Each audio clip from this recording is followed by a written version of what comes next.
Good morning, everyone. Welcome to this seminar. We will start in just a moment when some other people have arrived. So good morning again, everyone. Thank you for joining us today. This is the second seminar in two seminars looking at copyright and sports content in collections. Today's seminar is about copyright in the user contribution of sports content. Before we begin, let me start with some housekeeping. If you wish, please introduce yourself in the chat and say who you are, what organization you work for. I noticed some names that were here last week as well, so welcome and thank you for joining us for the second seminar. We will be recording this session, so please be aware of that. Your cameras can be on or off as you wish, and you can comment in the chat during the presentations, and if you wish also you can unmute and speak during the kind of more interactive parts that will come later in the session. The questions that you ask in the chat will either be asked directly by myself if it's sort of relevant for that moment, or we'll wait for a question time also. So today we have 4 speakers. We'll have an introduction by Maria Teresa Natale from Michael Culture to today and to the Europeana Sport Project. My colleague Ad Pollé will speak about the process for user submissions in Europeana, how we use the form that we have and so on. And my colleague Ariadna will speak about copyright and elements regarding that. And then at the very end, I will actually be speaking about how we then use material in Europeana in our editorial, social media, and other activities, and how copyright plays a role in this. For those of you that were here last week, that is effectively a repeat of that session, which is why it's at the end. We don't expect you to sit through that for a second time unless you really want to. So I think everything seems to be ready. We are at 19 participants. So Maria Teresa Natale, I will hand over to you to introduce today. Thank you, Adrian. So just a few words about the project, the project in which we are today we are organizing this this workshop, which is part of the Europeana Sport project. This project aims to increase the amount of high quality content and metadata accessible under the Europeana Sport collection, and the main activity of this project is to deliver almost 24,000 new digital objects relating to sporting heritage, and to improve more than 5,000 objects already available on Europeana. Moreover, the project will hold a series of collection day events, inviting the public to share their stories and memory related to sport in each of the EU member states in which partners are based. So in this framework, we have organized 2 workshops. The first one last week is about copyright in the aggregation of sport content, and the second one today dealing with copyright and the user contribution of sports content, considering that we are organizing all these collection days. So the program today will be about how to organize collection campaigns, the terms for user contributions, how to use the submission form, a reminder of collection engagement, and choosing a statement and supporting users. Thank you, and now I will give the floor to Ad Pollé, which is the first speaker. Thank you, Maria Teresa. Thank you very much. Welcome, everybody, also from my part. I'm going to take you through the context of the collection campaigns in this first presentation, and I will later come back talk about the using the submission forms and how you actually conduct an interview during a collection event. For now, I would like to provide some more context. What we actually are talking about are the events that take place under Activity 3. For those of you who are not part in the project, this is a package, an activity that deals with all the engagement with the users. So this is last week, the workshop was about the content provided by our content providers, by the partners in the project. And this is about organizing events where we set up a whole systematics for crowdsourcing of sports stories of personal people. So it comes down to the following activities. We have to raise awareness. That's the main point of reaching out to the public, to the general public. We will do this with our partners in 10 participatory events. And of course, given the circumstances, we were forced to think of alternatives to physical meetings, which we would normally do in the past. But that's not possible, and maybe throughout summer some countries will open up, some countries will have not still the possibility to organize these kind of events. So we have chosen to do a hybrid campaign. I will come back about that later. For this, we use the contribution form, which is an online form on the Europeana portal, where you can submit your stories. People can do that online, or the partners can use it when they conduct interviews. And so everybody can do things more specifically, can promote the things, and can provide the logistics. And for instance, for seeing catering, they have a budget per partner for organizing the events. The first one is about making sure that our partners can actually do that. So we organize training activities. You're participating right now in one of them. This one is about copyright and those events, how to deal with rights statements and that kind of thing. We've put up a set of guidelines. I will come back to that later as well. And we organize workshops and webinars to make sure that people have the right elements to perform their tasks in the project. Like I said, a series of 10 collection days. I'm happy to announce that the first one will already take place this month in Romania. Our Romanian partners in Cluj have set up an event for mid-April, 14 or 15 or 16, if I'm not mistaken. This is actually a physical event. They invite the audience of their institution, a public library, to come to their institution and to share their stories.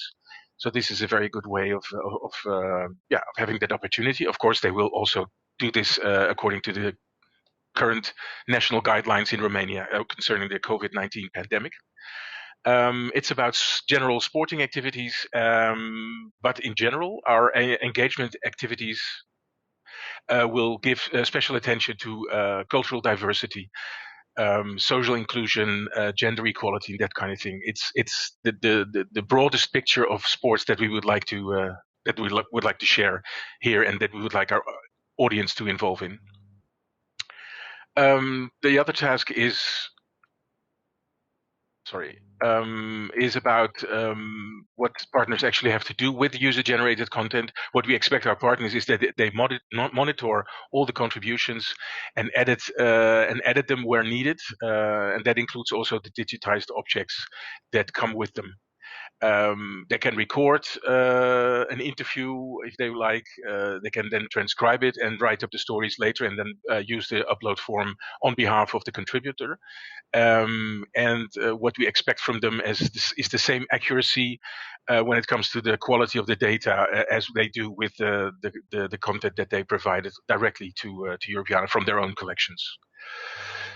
So as I said, given the circumstances, we've decided with our partners to focus on a hybrid campaign, which has a strong focus on online engagement only, because that should be possible for others. We have a great example with our Irish partner who did it last year already during the first year of the pandemic, where they organized events in Ireland, all over Ireland, together with sports associations, and that resulted already in quite a number of stories, which you can now also already see on Europeana, and we've decided to follow that model for this project as well.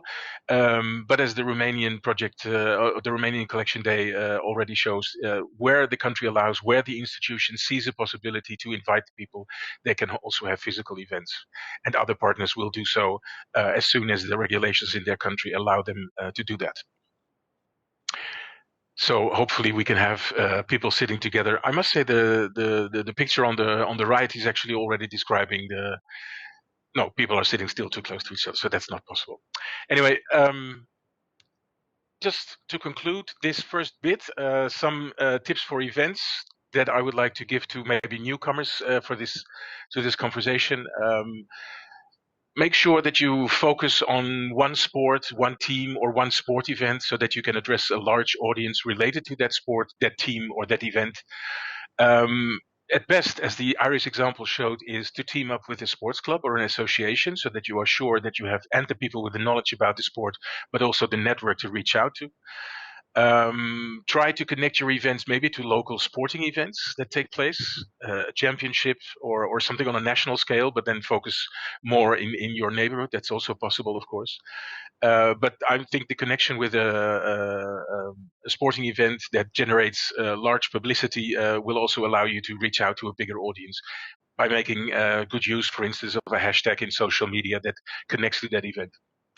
As I said, it would be good if you can look for diversity angles from a regional or a societal or an individual perspective. So you can reach out to minority sports or minority groups that are involved in other sports to increase the representation of the crowd, so to speak. It's also good, as I said before, to use the personal interest as a driver. So you could start from your own collection. If you already have a collection that relates to a certain sport or a certain sports association, then you can build on further on that and try to connect with the relevant institutions to do that. But I think that will help you focus on trying to reach out to an audience and also to be able to promote your event. And when you have yourself brought into contact with a sporting organization, then you also have the opportunity to find committed volunteers who can actually help you in conducting the interviews and reaching out to the right people.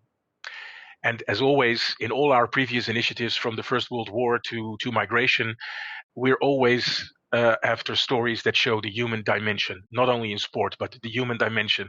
It's the stories of the people that we want, the stories that are not represented officially in academic circles or in institutions, but the personal story and the personal objects that go with it. This is just, like I said, to paint a picture for the events in relation to when it comes to copyright. We will now talk a little bit more about the legal and then later get back to you on how you actually apply that knowledge when you conduct your campaign and your interviews. So now I would like to give the floor. I stop sharing my screen and I'll ask my colleague Ariadna to take over. So thanks, Ed, and good morning, everyone. I'm now going to present the kind of legal side or copyright side of this discussion. And I know this is the last thing you want to worry about when you have these events, so it shouldn't be about copyright. But it's still important to note what this is about because it's always going to be in the background. And then it's up to you to minimize the conversations around this at collection days as much as possible while still guaranteeing that there is clarity for the user. Some of you were there last week, I think some of you weren't. But last week we presented how we have a set of frameworks with particular elements inside the framework. For instance, the data exchange agreement, which is the contract that governs the relation between those who provide data to Europeana and the Europeana Foundation. So this data exchange agreement is kind of now out of the way. And the reference point that will govern all the legal and copyright conditions between the user and Europeana who will be displaying the material is going to be a set of terms that we call terms for user contributions, which is available on the Europeana website as in the bottom as part of our terms. And the user who will be submitting material through collection days will be accepting these terms by ticking on a box. Probably not reading them, so it would be great if you could highlight slightly some of the important parts so that they are aware of what they're accepting. Because, well, I understand it's not necessarily something that everyone reads unless you enjoy doing this type of things. So just a quick disclaimer that these terms will be updated shortly because there's a kind of mismatch between the options that the the terms described and the options that you will find available on the submission form. So we will update this as soon as possible to make sure there's no inconsistency that doesn't raise any issues. And the end goal in the end, before I go into the detail, will be the same. So Europeana wants to provide a website to which a visitor comes in and can find very easily and understandable information about the copyright status of the materials they see online.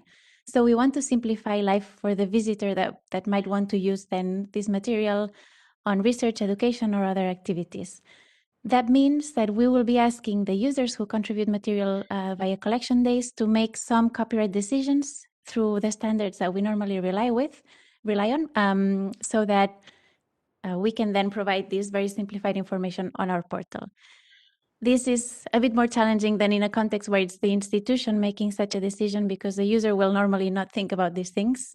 So it becomes a little bit more complicated, but we're doing our best to simplify this so that you can kind of get it out of the way as soon as possible.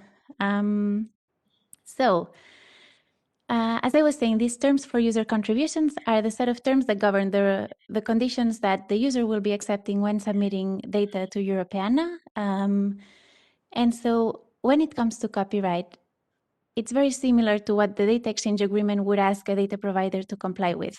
It will say that metadata will be labeled as CC0.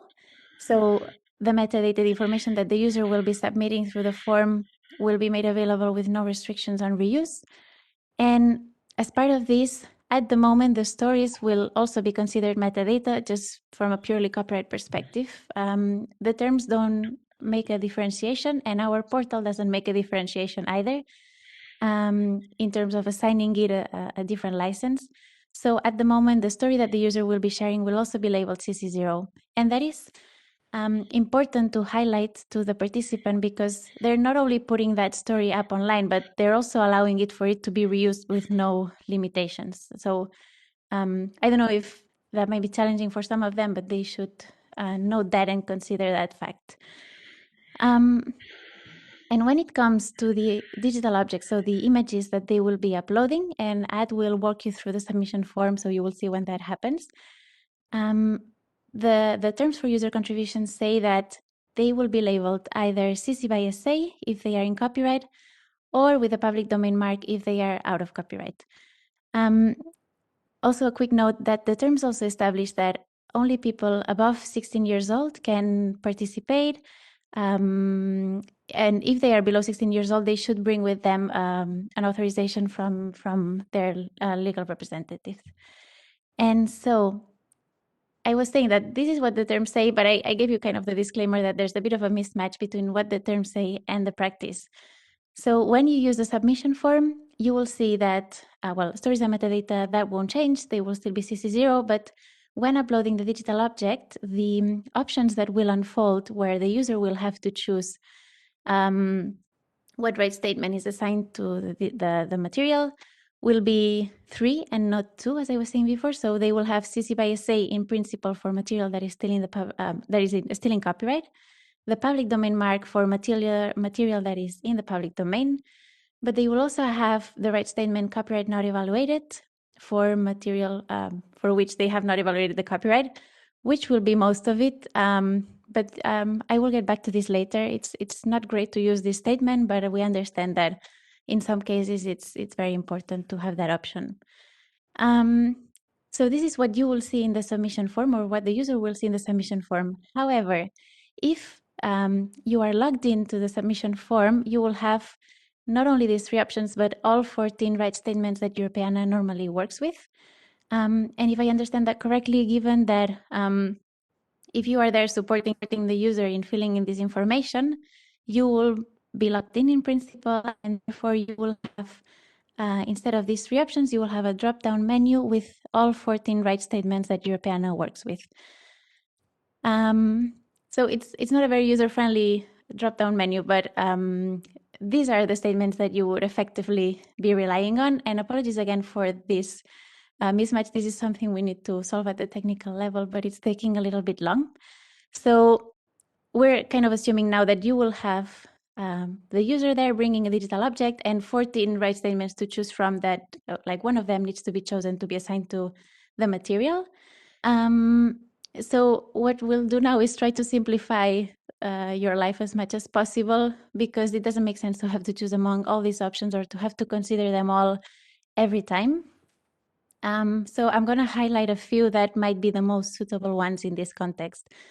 Because actually, if you, so for the ones who were there last week, you are already familiar with the Creative Commons licenses, Creative Commons public domain tools, and the 6 right statements that Europeana works with. So I won't go through them in detail. So there are a few of them that are not even suitable for collection days. For instance, the in copyright EU orphan work is a right statement that only cultural heritage institutions should be applying, because they have gone through a process of declaring the orphan work to the European Union Intellectual Property Office. Or the no copyright, non-commercial use only should be mostly applied when there's a public-private partnership with a private funder. So there are some that are really not relevant in this context. What I would recommend that you use or that you focus on mostly is 2 Creative Commons licenses. In this case, CC BY, if they are happy to allow for the material to be reused while attributing the author, or CC BY SA, if they're also happy for it to be reused, but they want any derivative works created to be labeled with the same license. Note that these 2 licenses should only be used if the material is still protected by copyright, and if the one sharing the material either has the rights or has permission from whoever has the rights to apply an open license. Because remember that a license is a contract, it has legally binding consequences, so it should be applied by the one that has the rights or permission from whoever has the rights. 2 other options would be the 2 public domain tools by Creative Commons. So the CC0 public domain dedication, if, for instance, the user comes in with material to which they own the rights and they want to give them up completely with no attribution required either. Or the public domain mark, if it's something that has never been protected by copyright or is no longer protected by copyright and they want to make that clear. And finally, maybe the 2 right statements that might be the most suitable in this context would be in copyright, which basically says this is still protected. We cannot give any rights away or don't want to give any rights away. But still note that the user should have to some extent permission to publish this online, because for that some rights are still required. Or the other option, copyright not evaluated, as I was saying, which basically says we have not made a copyright evaluation. This is going to be most likely most of the cases, because most users don't have copyright as a hobby, so they don't come in having made copyright considerations. But even though this would be the easiest to apply, we would like to encourage you to encourage them to apply it the least possible, because it's a statement that when it's available on Europeana, the visitor wanting to use this material has absolutely no clue on what can be done. And the visitor, they have no additional information to make that consideration. So as much as possible, we should try to give a bit more information on the copyright status. Also, if it hasn't been evaluated, it kind of means you don't even know if you can publish this online, which is not great. So it's a statement whose use we discourage, but I understand that in some cases there's no alternative suitable solution. So just a quick recap on that. So when you use the submission form being logged in, you will have 14 options. So the 6 Creative Commons licenses, the 2 public domain tools, and 6 right statements, the ones in the left column. But if you are happy to navigate them all, please feel free. But if not, I would encourage you to focus particularly on CC BY, CC BY SA, public domain dedication, public domain mark, and in copyright and copyright not evaluated.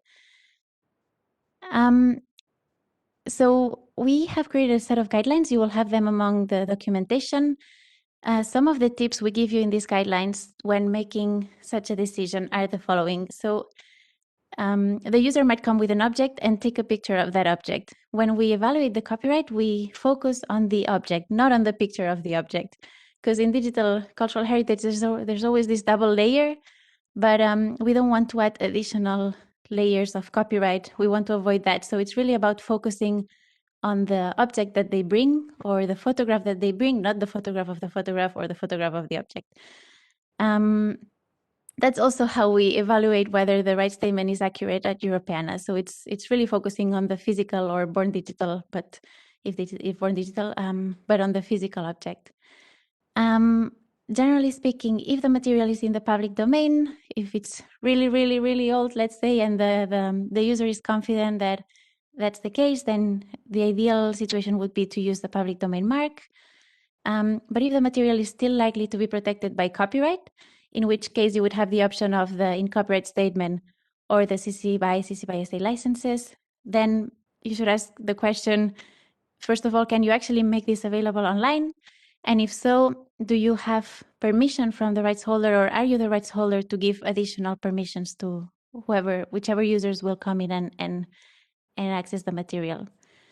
And a last very important point is that you should advise them. And I know this is very difficult, but you should advise them, but the decision should be theirs. So we're dealing with a difficult equilibrium here, because it's very important that they are the ones making the decision, because by accepting the terms, they are accepting any liability or responsibility that might arise. So that decision has to be theirs. They have to be comfortable with whichever option you go forward.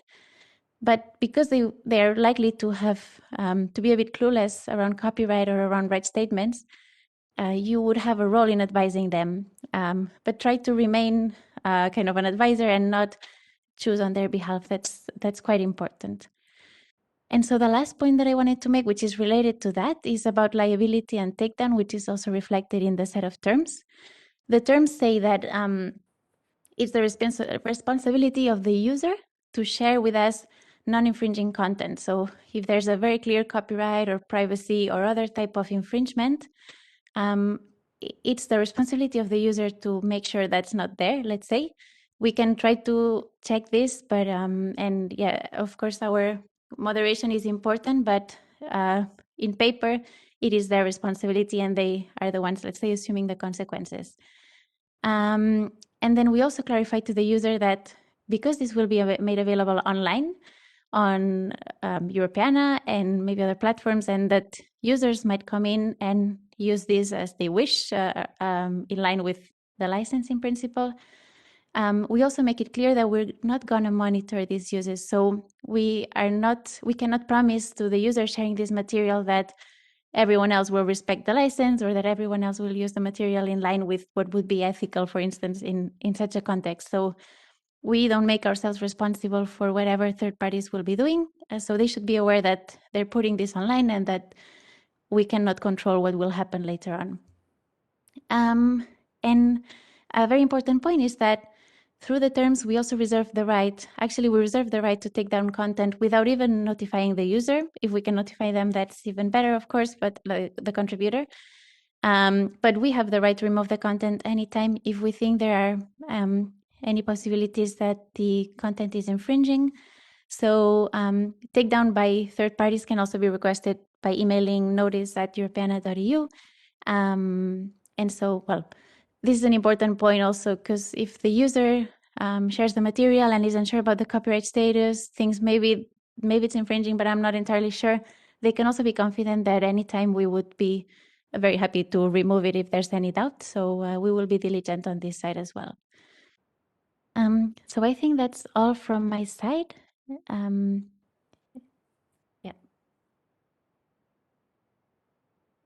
I don't know if Adrian, you wanted to do the quick break now or maybe later. Yeah, it's probably a good moment to take a quick break for a few minutes, a comfort break if we need to, if anyone needs to do that. And we'll come back in about 3 minutes, so at 11:04 my time. That might be 10:04 for others or 12:04 for some other people.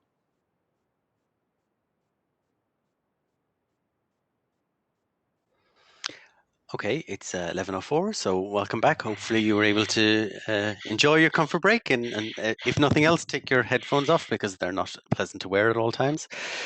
So now we continue with the workshop with Pollé. That was very good information coming from my colleague Ariadna, I think, very useful. I'm now going to bring you back to the process of actually conducting the interviews.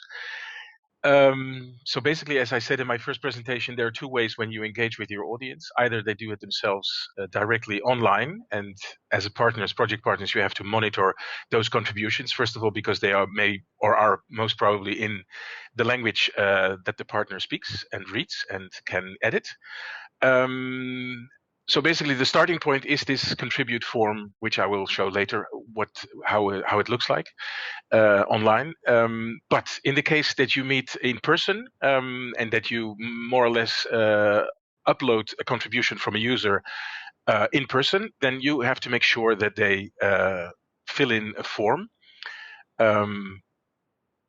Which you have to make sure that they read and understand it and actually also sign the form. And then it would be good if you, as partner and organizer of an event, you take care of these forms and archive them, and that you then upload the story on their behalf, including the contact details that they then provide. So make sure that you have this document at hand and that you can use it when you have your physical events. And there's one other thing that I would like to mention. It depends on the kind of audience that you are aiming for. If you're working with school children, for instance, then it's necessary to have parental permission, which gives the parent or a guardian the opportunity to learn about what you're asking from the kids, and that they can ask questions and agree or decline the participation of the child. This is available for project partners as a Google document, which explains the whole procedure, which also refers to certain questions that can be asked during the event. So it explains the nature and both the kind of information that is gathered from the children. It's available at the moment in English, in French, and in Dutch, and I would advise you to make it available in your own language as well. So basically, the submission, every submission starts with the same starting point, which is in this case the contribution form, which is online. You can find it on the Europeana Collections portal. If you scroll down, there is an opportunity to share your story, depending also on the collection where you are. But in this case, on the sports collection, if you scroll down, you can find it, and then you see this page where there is a short introduction, also some questions to make sure that the user understands what is asked from him or her, and then you click on the button, share your story, and then you come to this submission form. It basically consists of 4 elements, and the first one is about the contact details, about the contributor. And of course, this is the online form, so this is the about you, and in this case, the you is the contributor. He or she has to provide her name so that we know who we can reach out to when we need to contact. This is optional for the person to be displayed or not. And also, you can see there's a box sticking that you are 16 years of age or older, so that you can decide on publication for yourself. People have the opportunity to use a public display name, so if they don't want their own name being displayed, they can choose for anonymous or for only their first name, or any other name they would like to be submitted with the story. They have to provide their email address as well, because we need to be in contact with them if something is wrong or we have any questions about the story or about the object they provide. So they have to provide their email address. This also applies to the consent form. So make sure that you have the same address filled in connection with the story as with the email address they have provided during the event. And the second part is actually about the contribution itself. It would be helpful for editing and processing the stories later if they indicate in which language they answer. At the moment, there is a discussion in trying on how to facilitate a translated version of this upload form. We're still considering a few options, but it would be good if you have the translation available so that you can, when people have the need for that, they can make use of that. But here they have to indicate the language they will answer the story in. The questions are all in English, but they can answer in their own language.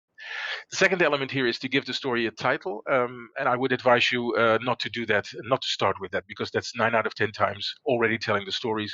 It's very difficult, so please wait with giving the story a title. I would go first, focus on the story, and have the person talk about her or his story first. And then later you can decide together with the contributor to give the story a title, which is a comprehensive overview or indication of what the story is about. Then there are other elements in which you can, apart from the story, can describe. You can give keywords in the next field. What topics or theme does this story cover? You can add anything. And you can add multiple topics for that as well. You can also indicate the place where the story takes place. This makes the story, of course, richer. It's what we call the metadata that Ariadna also refers to, and this is to be able to find the stories and to maybe use them later in a certain context. And it would also be nice for other users to see stories from their own region, for instance. So then, if people talk about themselves, then of course you can enter the name of the person here, or of him or herself. But if it's about another person, like a grandfather, a nephew, or maybe a famous sports person that you've once encountered, then you can enter the name here as a character, and it will be displayed as such in connection to the story. The next element of the online submission form is actually the add your objects one. Like I said, it's important to focus on the story first so that you are sure what the person wants to share with the rest of the world. And the object should at best illustrate that story. So you can choose an image or a document from your own computer, and you can upload it here. Again, and then you have to provide information about that object. So give the object a title, say what it is, describe the item more or less. And if you know, then please also mention the date it was created. And also, when it comes to intellectual property right, it's important that you, if you know, write down, type in the name of the person who created it. And the last element is actually about the copyright statement. So that's the biggest issue. Ariadna already talked about it. This is the field where you indicate, according to your knowledge, according of the knowledge of the person who brings the object, the right statement that applies to the object. And then finally, similar to the consent form, which is in a different shape, in a paper form, when you meet in person, online people have to accept the same terms that Ariadna already talked about it, and they have to agree that their submitted data will be displayed on Europeana. And there is also the action that is required when people want to have their stories removed. And of course, these are required fields. It's only then, after ticking those boxes, that you can actually finalize the process of the online submission. Just briefly, some tips that I think that you should consider when you have a conversation with a person, because this can also be online, of course. You have to realize that, and then people have to be aware of the same considerations when they submit a story. First of all, it's very important that you collect and check the contact details. So if they are on paper, that you make sure that they are the same ones online, that there are no typing mistakes made, because it's the only way we can get back to the people if we need to. And like I said, also make people at ease that they know that what online publication will mean and under what conditions they would like to do that. So that's a starting point for the conversation. It's about confidence. It's about making sure that people are okay with sharing their story, because they might be very enthusiastic in telling the story, but not realizing the fact that it will then be shared with the rest of the world. So this is a point you have to spend some time on before you engage with in an interview. Like I said at the beginning, focus on the story first. Try to then capture it with a title, and then add all the relevant metadata so that it can be found in various contexts. Try to agree on the choice of one of more of the objects. Some people bring loads of objects that do not necessarily illustrate the story. So try to agree with the contributor. Okay, let's focus on these one or two objects because they're really relevant to a key element of the story. And last but not all, this is what this whole workshop is about. Assess the objects in detail together with the contributor, and make sure that you apply the right statement according to your knowledge and in agreement with the contributor about his or her knowledge about the object. It should not be the main thing of the conversation. The main thing is the story itself, of course, but these are things that you have to consider. And sometimes that's a large part. That can be a large part of the conversation. This information will become available to the project partners, this very presentation, but also, again, I would like to point at the very extensive documentation that we have. There is, first of all, the Europeana Collection Day Guides for Host, where all these aspects, including the legal aspects, are being covered. There is also a more elaborate document on interview guidelines, and there are when it comes to online engagement activities, the plans or the systematics that the Irish partners used for collecting their stories. And like I said, it's quite elaborate, the information, but I advise you, before you start thinking of an event, that you take these things into consideration. They also go about equipment you can use and everything, about tips for recording your story, which how do you say this? Which software you can use for that, and there is even a form of the upload of the submission form that you can use in case you cannot work online and really want to only conduct the interview on paper. And then, as you can see, this is from the presentation, previous presentation from our Irish partner. You can see the richness of the objects that people bring, and there's a great variety. And you can already see some of get a grip of the feeling and the interesting stories that the people can bring. So I think this is a wonderful display of the variety of objects that you can bring about in crowdsourcing sporting heritage. Which is actually part of not the last element of this workshop, but an important one. It's quiz time. So, like in the first workshop, we would like to just do some, I wouldn't say hands-on work, but to look at some objects that people can bring to a conversation, and then bring in practice what Ariadna told us before, so that you are confident enough to assess the copyright statement of a certain object.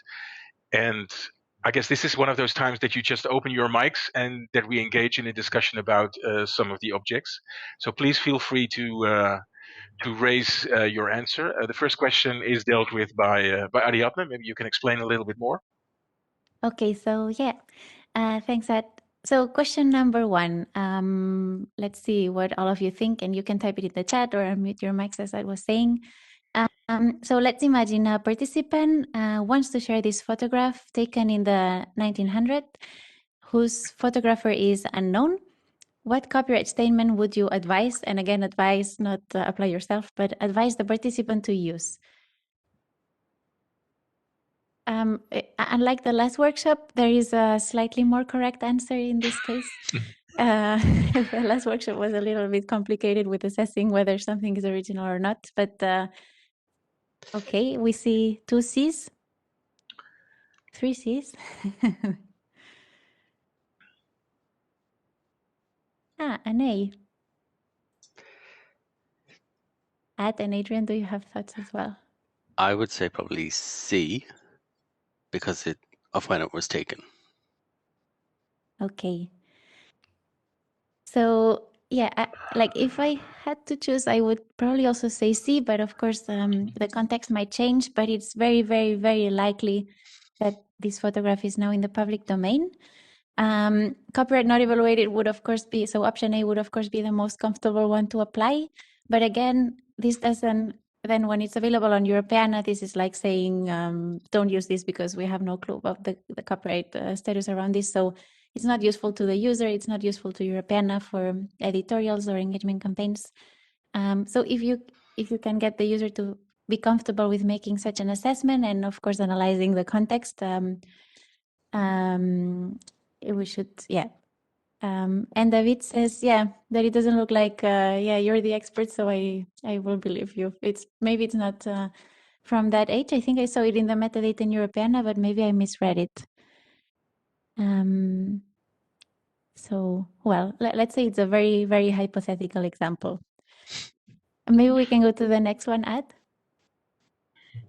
Okay, so in this case, the user brings this photograph of his grandfather sailing. I think, well, I missed. So let's say of her grandfather sailing taken in the late 60s. She doesn't know much about copyright and doesn't know who took the photograph, but she's confident that it can be shared online. What copyright statement would you advise the participant to use?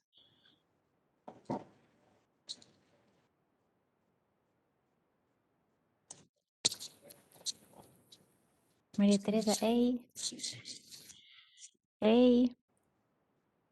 We are kind of aligned with, yeah, David, A. B.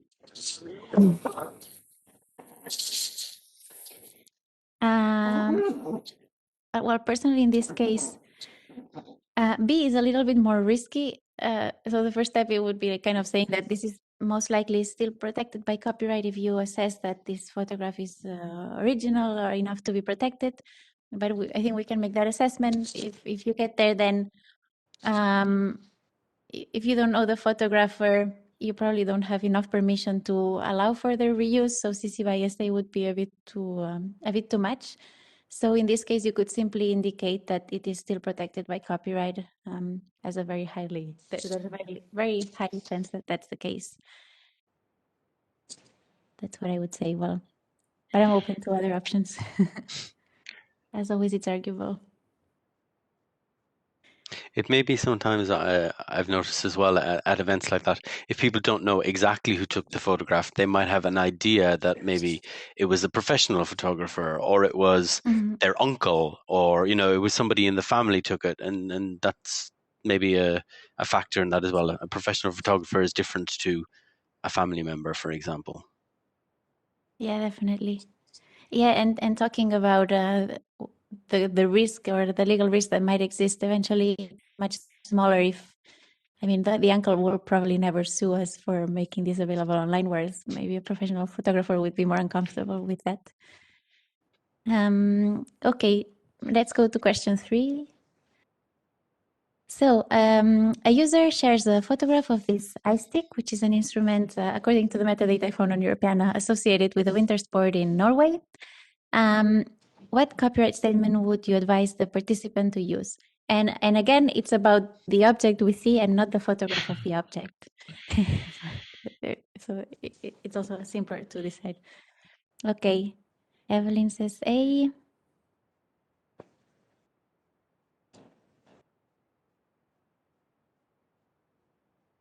So people are hesitant, I guess. Is his own ice stick? Good question, Adina. I mean, owned by that person, but not produced by that person, I would say.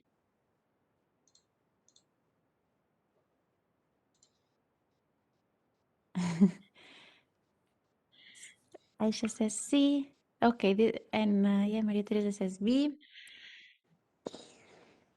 David B. Okay, well, maybe there's no right or wrong answer in this one, but to me, this object, which is mostly functional, I don't know if when it was created, I mean, there's a certain design on it, so maybe it has some copyright protection, but it's also very functional. So when they created it, they were not thinking artistically, let's say. They were thinking of doing something that is like technically fulfilling the needs for that sport. So also, I don't know when it was created or who created it. it looks relatively old. So I would say there's a high chance that this was either never protected or that copyright has expired. But again, well, it's I know it sometimes feels a bit risky to make that assessment. So I would go for A if the user is comfortable with that, but definitely not for C because you don't have the rights, and otherwise maybe B if you assess that it might still be protected. If that makes sense. So, for instance, if it would have been a more modern tennis racket or hockey stick, then it would definitely be B. In this case, you consider the age of the object. Yeah, but I think there's still a question of whether the tennis racket is protected by copyright at all. In my opinion, it might depend on the specific racket, but the biggest characteristic is an attempt to make that object functional and not to make it artistic. So, well, it's always debatable whether something is original or not, but I think we could be kind of on the safe side by saying it's not protected by copyright. We could have an example of a tennis racket of Dunlop trademark, okay? The first one were in wood.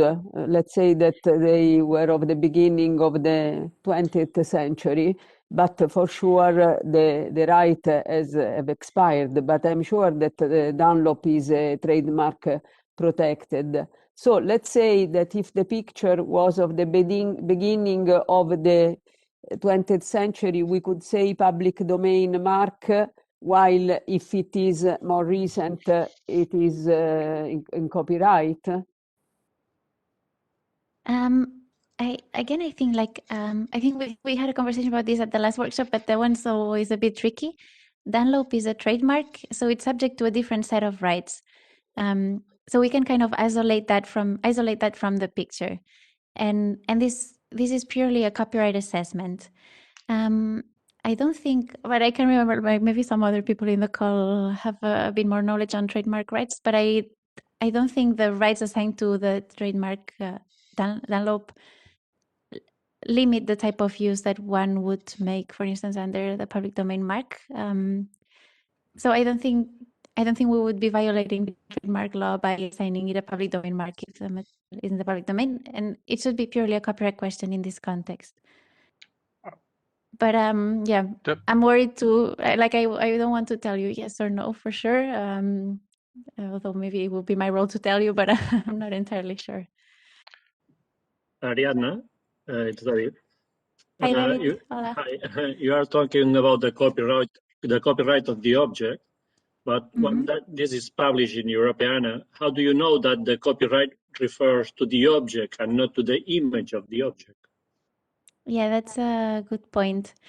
In Europeana, because we only assign one right statement below the image, or like we don't explicitly say it, but our aim is to simplify it as much as possible for the user so that what they see on the picture can be treated as like what they see on the screen can be treated as one, and the user knows that right statement is assigned to all of it as a whole, and so as well to like as much to the photo as to the what is contained in the photo. So like ideally the user shouldn't have to make that consideration. And that's also why we encourage data partners when they assign a right statement to make sure it applies to it as a whole, let's say. But I don't know if some users actually wonder about that. But effectively, if they were using the photograph, they would be using the underlying object as well. So it's like it has to be like, in my opinion, it has to be connected or like simplified into one, let's say. Good. Thank you. Welcome. Okay. So yeah, maybe next question, Ad, and I think it's still one. Okay, so this is an image that Ad sent me. So And that was an actual real case, I think. So let's say, no, I kind of made up the details, sorry. But that's an image that is collected via collection days. So let's say a user shares these photographs of himself running marathons. The pictures were taken by a friend of his who is happy to allow for them to be shared and reused with no restrictions. What copyright statement would you advise the participant to use in this case?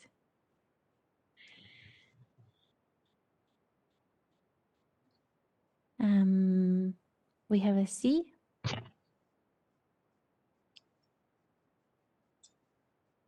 So another C. Could we have a D option, CC by or CC by SA? I guess we could, yeah. But that's in case that the name of the friend is known. Yes. Yeah. Okay. Yeah, then we should find a way to provide among the metadata the name of the friend as well. Yeah.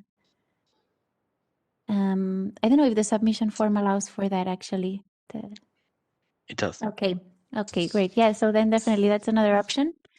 But in this case, well, if the friend really said, yeah, go ahead, feel free, and well, it's a decision of the user, the contributor, but if they are very comfortable with that, then I guess CC0 would be a suitable one. And CC by SA as well, of course. Yeah. Adina says there can be different people taking those pics. Yeah. Yeah, and I guess in marathons, there's always an official photographer, so it won't be as easy as my friend took them all. But yeah, let's imagine in this context. But I think this question is a good example of, that you try to get to come to an agreement with the person who brings the objects. He or she knows best what the status of the object is. So based on that information, you can, in this case, safely assess that it's CC0 because the person is agreeing to have it published. So, and he or she, the contributor, actually signs for that responsibility, so to speak. So I think we're safe in this case. Am I right? Is that a right conclusion? Yeah, I would say so. And like worst comes to worst, it's still like there's this terms, like this part of the terms that say that we're not assuming any responsibility, that we'll be diligent with the takedown. So I think if the user says he's extremely confident, I don't think we can, well, I don't know, maybe we can doubt it systematically, but I guess it's a kind of a case-by-case assessment, but I would feel comfortable with that option. Maria Teresa has written a question in the chat. Should the agreement be written? Well, that would be fantastic, but if they come before, like if they manage this beforehand, then even better. We have much more legal security. But yeah. And at our collection day events, the form that people sign is a written hard copy form, but of course that might not be possible in Corona social distancing and all that. So the online version of the form is as valid, I would assume. But I think Maria Teresa refers to the okay of the friend who took the picture. Yes. Should that be written? Yes, I refer to the one of the friend. Yeah, even an email from a friend that is safely stored. But yeah, I don't know if we can reasonably ask for that. So next question, I think, is on you, Ed. Oh, sorry. Yeah, no, the only thing I wanted to say is that in this case, it's also important to have the right and updated contact details so that if the friend decides otherwise at the later stage, we can always add his or her name later to the contribution, and then change the statement accordingly. But let's try to avoid that, of course. And actually, coming to that, I don't think we've been doing collection days since 2011, and it will be very difficult for me to recollect a story that has been taken down for copyright reasons. Adrian, correct me if I'm wrong, but maybe in the most recent ones, but no, I don't. We've had stories taken down for other reasons, but I can never remember copyright being a particular reason. Which is not a reason not to be accurate, of course, but just to assure you that it will not immediately lead to enormous problems or anything. I just wanted to say that. And we have 10,000 of stories, 20,000 only for 1418, and there was never, ever a problem. so far. Okay, the next questions are a little bit more for a discussion as well. Here's a fan. So it's not the person on the picture. He's very much fond of his favorite sports hero, and he found this article because it relates also to his own story, why he's such a fan of this guy. He made a PDF available of the full article. So there's actually 2 pages. And the article was published in a magazine a couple of years ago. So just the story is about the fan and not so much about the sports hero, although it's of course related. So the story is sent in on behalf of the fan and not of the person in the picture. So yeah, my question is, what copyright statement would you in this case advise to the participant to use?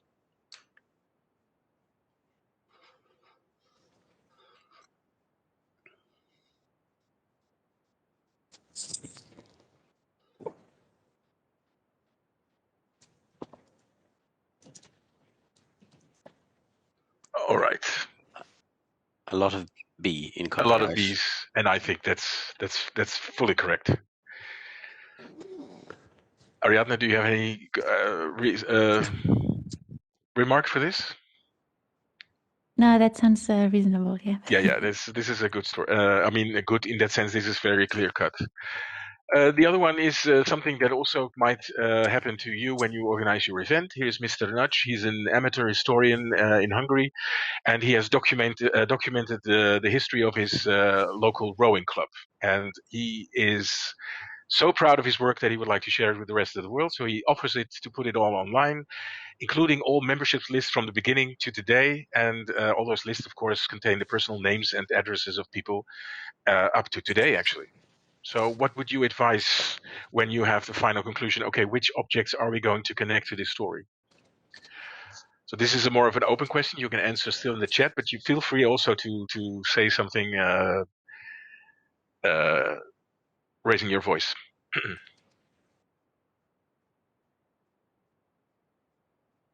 Actually, Mr. Nudge has been waiting for this opportunity because he has been looking for ways to make his documentation available online in any way, and now he found the perfect solution with a local library who's organizing this event, and yeah, he definitely wants it all online. So David has said not to publish personal data. Antje has mentioned GDPR. So has Evelyn, not the personal data. Also, Fred says would suggest not publishing personal and contact details. Also, Roisin mentions GDPR issues. Okay, that's good to know. But that means also a lot of work by blanking out names or anything, or just not using the list. That's a decision you have to take on the spot, of course. But this is very likely to happen because it happened in most of our events, campaigns that we organized. Davida has very simply said, "Don't do it." A bit like the opposite of Nike, I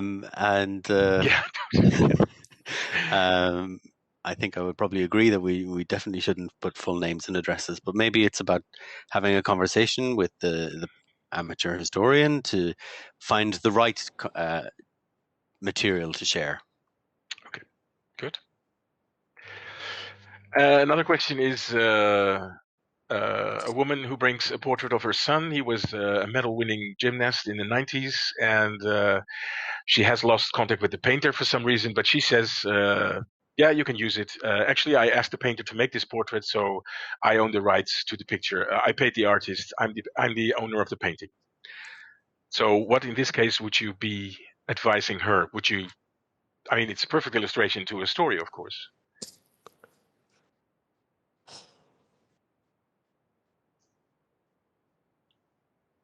And if you, I remember during the conversation, she eventually came up with the name of the artist, but she wasn't sure if he would be okay with it. So Evelyn has suggested mark it as in copyright. No, there was another possibility, copyright not evaluated. Not evaluated, yes. And maybe this is also a good opportunity to remind the contributors that by possessing the physical object, you don't have necessarily the rights, so they should be transferred in addition. So you only have that and the right to display it in some settings in some countries. but nothing else. That's good to know. So somewhere between in copyright and copyright not evaluated seems to be our response. From my side and from what David is speaking, and I have a lot of talking about that with several institutions, and in Italy it is a sort of suicide because they have several times a lot of issue with the photographers, even if they paid for the images, if in the contract it is not specified that they can use a different license over the copyright. They have a lot of issue, and this is one of the main reasons, because in Italy we have usually in copyright for several data sets, because they have a lot of issue into the past. So I suggest use in copyright with no doubt, even if it probably is not correct from a conceptual point of view. Okay, thank you. That's interesting insight. Fred has in the chat has mentioned that there are complex rules about copyright ownership and commissioned works in the UK, at least. So without the details, he would assume caution and assume that the artist retained the rights and mark it as in copyright. Very good input. Thank you. Okay, those were just a few examples of things that you might expect when you engage with an audience, and they have all kinds of degrees of enthusiasm to bring content online, but we have to be realistic, and hopefully these conversations will have helped you a little bit in trying to assess that. I can stop sharing this. So Adrian, it's next to you again. Great, thank you. So I'm now going to make a short presentation about how we use material in Europeana. This is a repeat of last week, so if you were here last week and you saw this already, I won't be offended if you decide to leave now. But let me quickly share my screen and I'll get started.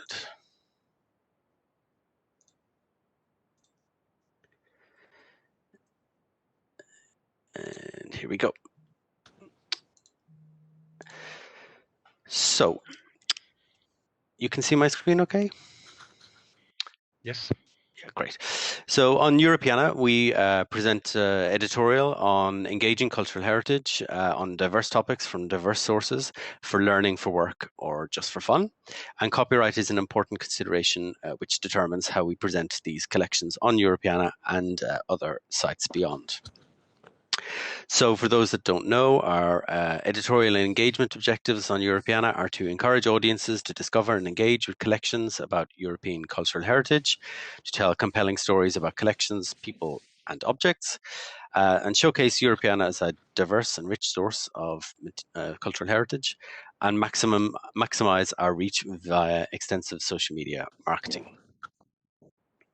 So, as I'm sure most of you know, on every page on Europeana, the exact license and rights statement is listed. On Europeana, we publish in the following formats: blogs, exhibitions, and galleries. Blogs are short articles, generally 300 to 500 words on a particular topic or biographical insight and so on. Exhibitions are longer form articles, which generally have several chapters from a diverse range of sources, many different cultural heritage collections in them.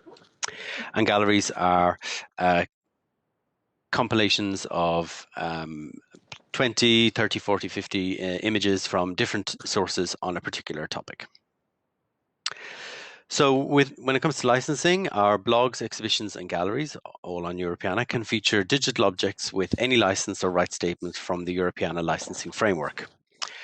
We encourage authors to use openly licensed content where possible. So if you have a choice, for example, between something that's displayed as in copyright and something that's displayed as openly licensed, we would prefer that you use that. We ask authors to pay specific attention to objects with a non-derivative license, as we cannot crop or change these, for example, in our feature images or hero images that sit at the top of exhibitions and blogs. And to allow promotion of the editorial on social media, we require at least one openly licensed image or permission from the rights holder to share that on social media. I'll get onto that in just a moment.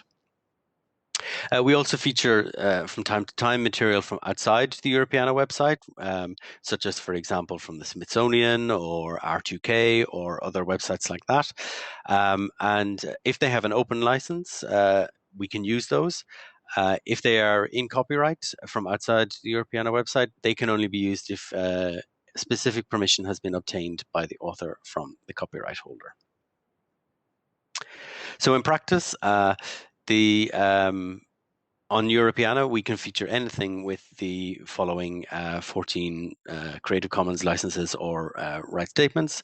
I've made in bold the two that are ND because, of course, as I mentioned, we have to think about those that are marked as non-derivative. However, maybe another concern is material that is being used outside Europeana. So to support audiences and our data partners, we're always working to showcase the contents of Europeana through awareness campaigns, partnerships, competitions on other websites and social media.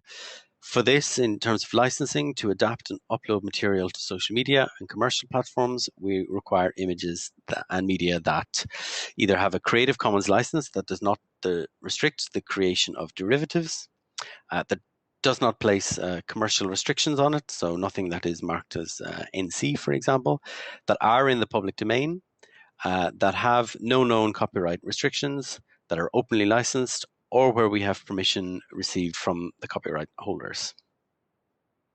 So in practice, that often means things that are marked as public domain, marked CC0, CC BY, or CC BY SA, and often we do not use things that are CC BY and CND and all the ones that are listed here on the right.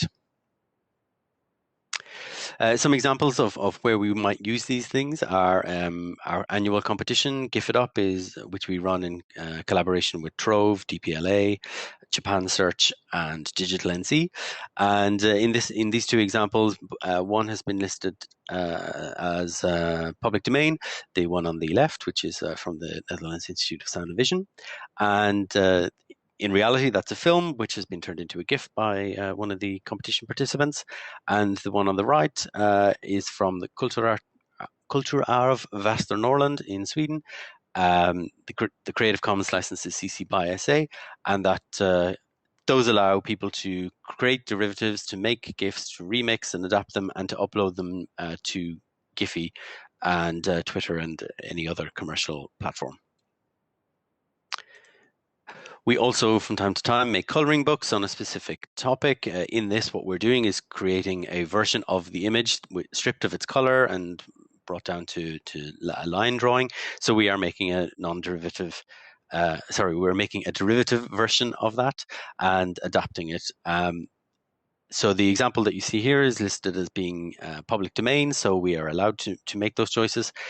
We mostly upload these to our own website, but from time to time they may go to other sites as well. So we also look here for things that are openly licensed and allow for commercial use, even though the actual product itself isn't necessarily commercial. Daily Art is a website which we have a partnership with, where we write articles for. The Daily Art app sends an artwork every day to people, and there's also a kind of magazine website that they have. And here, as it's a commercial platform, we only use material that is appropriately licensed in that way. And finally, social media is a consideration. Of course, we have profiles on Facebook, Instagram, Twitter, and TikTok.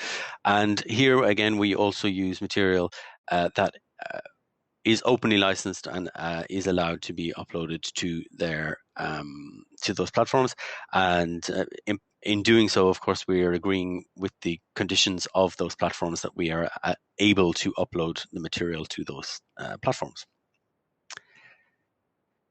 So I have a couple of questions here to see us through to the end, and they're maybe a little bit simpler than the ones we had earlier. So question, I don't know if it's number 9. It was 9 last time, but maybe it's 8 this time, is on Europeana, this image has a right statement saying in copyright. And the question is, can you put it on Instagram? A, yes, B, no, or C, maybe.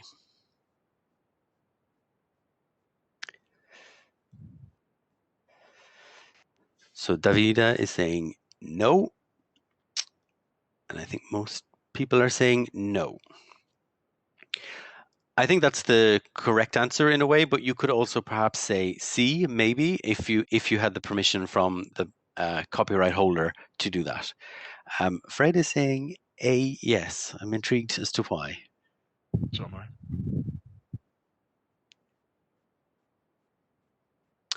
Depends on the reason you're using it. That's true. Yeah, I think here sometimes it can be about the exceptions and so on. Yes, I think you're right. But generally, we are on the side of caution and sort of say no. But yeah, super. And Adrian, just I think the text beneath the picture includes the copyright holder, right? So is that included in the picture or not? Does that make any difference to you, according to you? It wouldn't necessarily make a difference to the answer to this question. I guess Photo Press Office could be the name of the copyright holder. I don't know specifically for this picture because I just picked a random picture from Instagram. Sorry, from Europeana, I should say. Okay. And so I don't know if Photo Press Office is the actual copyright holder or not. But on Europeana, of course, you could find that details. Okay. Question 10. On Europeana, this image has a right statement saying public domain. Which of these could you do? Publish it in a blog, make a GIF from it, put it in a coloring book, or all of the above?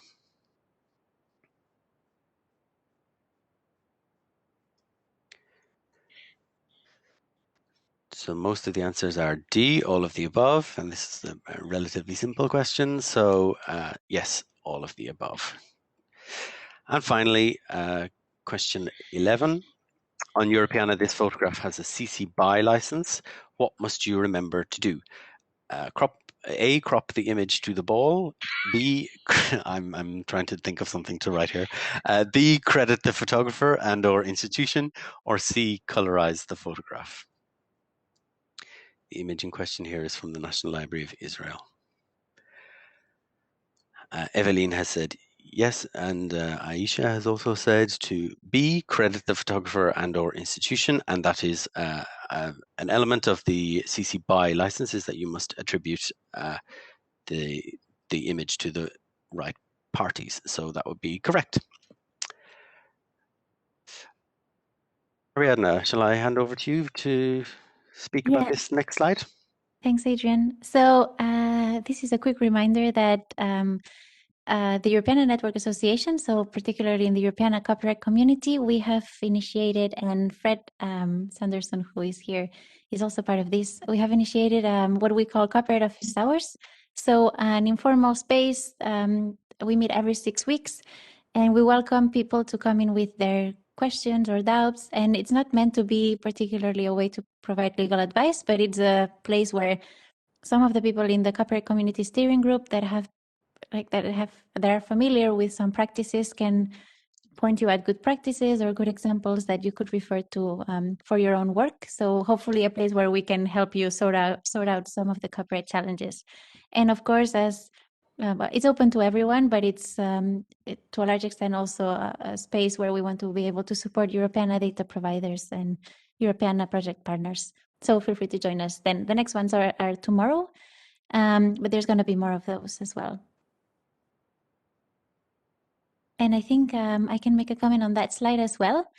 Some of the copyright conversations you'll be having with the users, if you have copyright conversations with them, might be tricky, and some of the right statements that we suggest that you use might sometimes not be entirely suitable, or you might have some worries.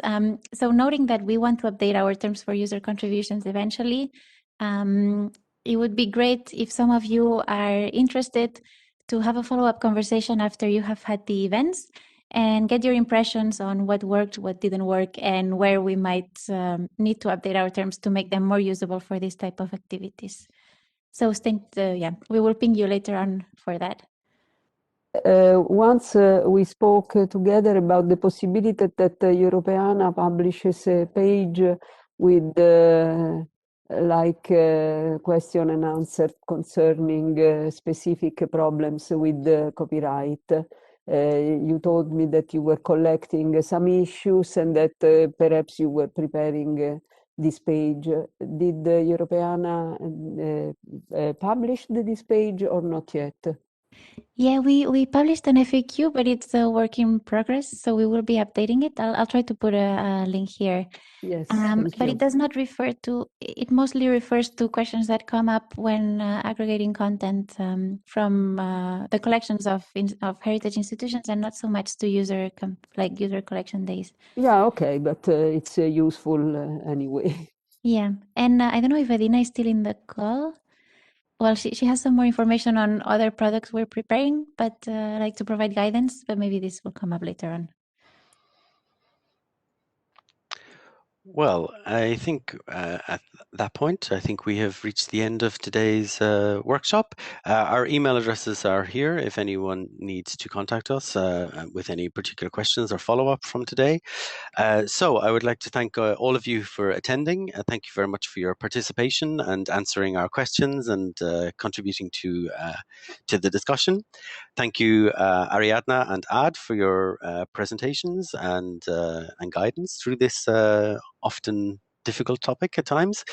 And finally, thank you to our colleagues at Microculture, to Maria Teresa, Corinne and Lucy, and everybody else who works there for organising and arranging today's workshop and indeed last week's as well. So thank you very much, and we can finish with 4 minutes to spare. So I think that's enjoy your free 4 minutes before your maybe next meetings.